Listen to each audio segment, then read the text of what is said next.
Hi everyone, welcome back on my channel. Today I want to talk about an article.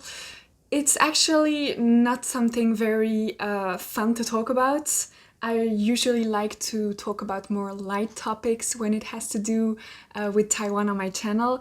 But since there was a huge article about Taiwan in a Belgian newspaper, and it's the biggest article I ever saw about Taiwan here in Belgium, I thought it would be a shame if I didn't show you. So let me get the newspaper. Okay, so this is the full 2 pages news about Taiwan. Have a look.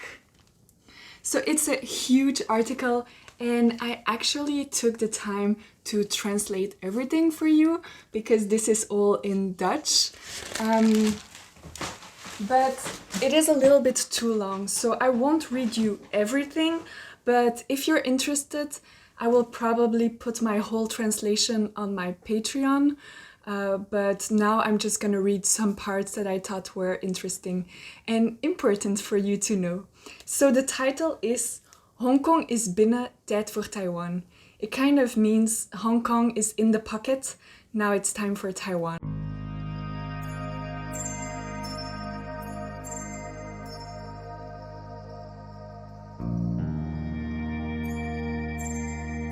Now that Hong Kong has been tamed, Beijing is targeting autonomous Taiwan. This last bit of free China is now democratic, feminist, and LGBTQ friendly. If Xi Jinping lives up to his ambition, all this could be lost. At the end of March, 12 Chinese jets and 4 bombers flew into Taiwanese airspace. This was China's greatest display of power in years against the island that the Chinese label as a breakaway province. In response to this, the US sent its warship through the Strait of Taiwan in something that they called a routine voyage. Tensions are mounting, and China is also deploying large numbers of non-military weapons.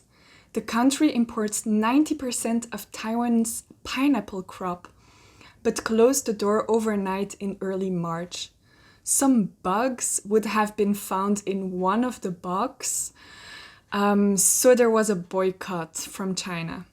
Panic and unemployment among fruit pickers followed. All Taiwanese are angry about it, Sunny Liao, 53 trader, told the Japanese Times. The farmers are being sacrificed for this political war.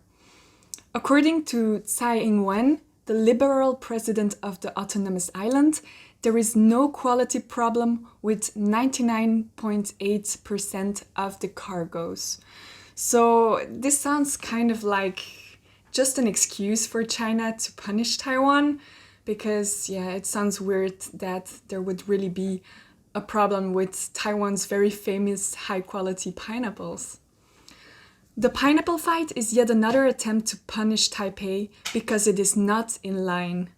Taiwan expert David Fell told The Standard, that's the name of this Belgian newspaper. In 2019, just before Tsai's re-election, Beijing banned Chinese from traveling to Taiwan. China wanted to kill Taiwan's tourism sector, but they didn't really succeed in that. Beijing has been hitting opponents with trade boycotts for a long time now. Taiwanese have been thinking for decades, how do we survive without making too many compromises with Beijing? Through a social media campaign for Freedom Pineapple, Tsai got an extra 20,000 tons of pineapples sold to her own population in 4 days. So this really shows that the population truly supports. Most of the population supports Tsai. Tsai is pro-autonomy and does not bow to Peking. Countries like Japan and Vietnam also supported the cause by ordering additional stocks of Taiwanese pineapples. The article then goes on to explain a little bit of history about Taiwan, but I think I can skip this part because many people who watch my videos, they know a lot about the history. So I'll still translate it. I already did. And if you want to read everything, go to my Patreon. But let's go to the next part. The article then goes on to explain why it would be a very negative event for the international community if China would really invade Taiwan.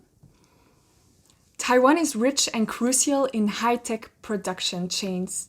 It is a gateway to China, but a more friendly environment to work.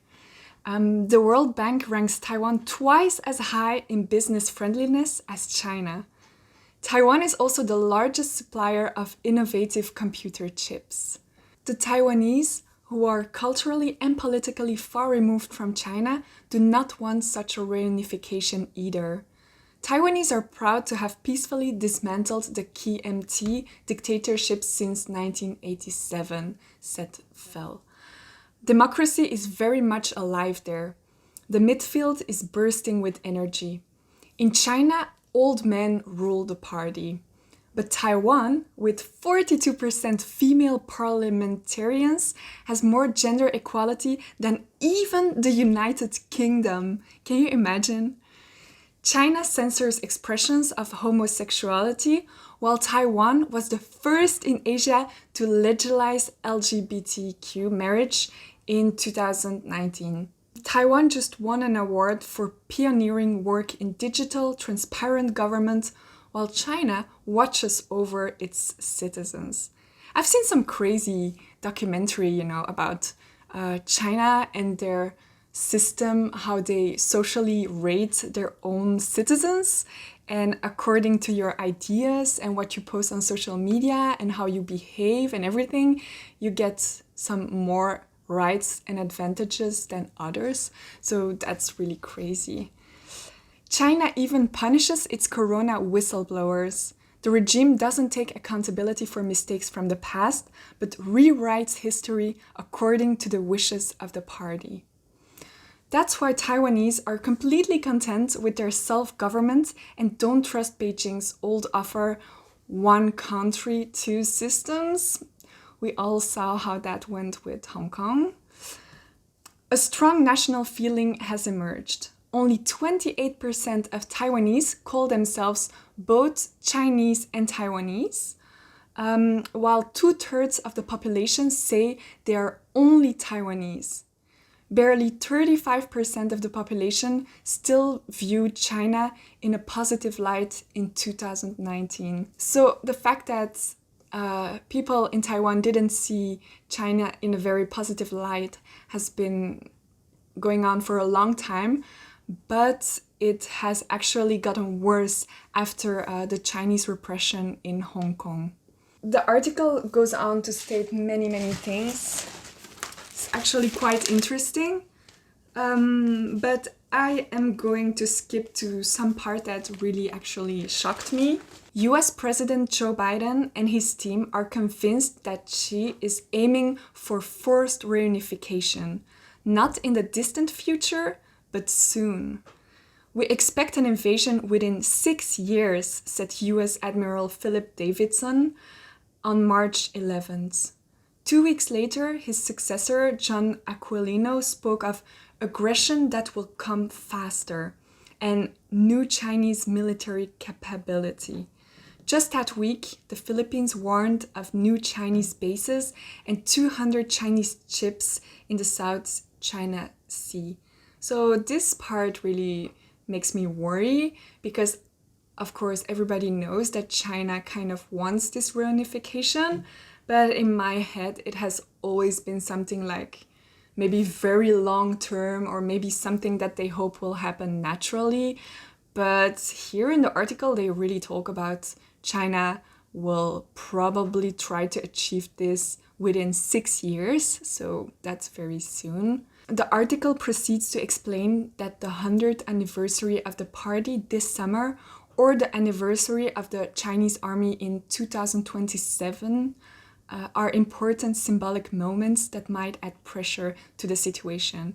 I have heard this before from Taiwanese friends, how China really cares about these very symbolic dates and they might want to use this moment to achieve something really big, and that would be reuniting with Taiwan.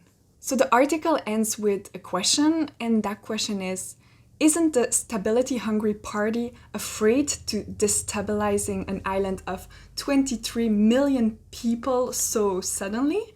The party does not care about consequences for Taiwanese or their economy. To gain control, Xi introduces propaganda starting from kindergarten. I've heard this is the case actually in Hong Kong, that they really start changing the whole education system. The party has had the patience to methodically eradicate opposition, if necessary, during 2 generations, until those who remembered freedom learn to keep silent. So that's the end of the article. It ends on a very, very dark tone, and this article is quite dark and pessimistic, so I really don't enjoy talking about this, but yeah, I think it's kind of scary, and I thought it might be interesting for everyone to see how the media here in Belgium or in Europe is seeing the situation. So yeah, I'm very curious, is this the same scenario that people are hearing in other parts of the world? I don't know where you are, in the US, maybe in Taiwan or in China. What do you think about this situation? And yeah. So that was it for the article. I hope you found this informative. I'm sorry if it was a bit long. I know there was so much, and I didn't even, tell you everything that was in the article. But yeah, if you sticked around until the end, you're a very good student. Thank you very much. Oh, and let's choose a password. Maybe let's just say pineapple, since we started talking about the pineapple boycott. So if you watch until the end, write pineapple in the comments, and I know you sticked around and you are awesome. Thank you so much. Don't forget to like and subscribe, and I hope to see you very soon in the next video. Bye bye!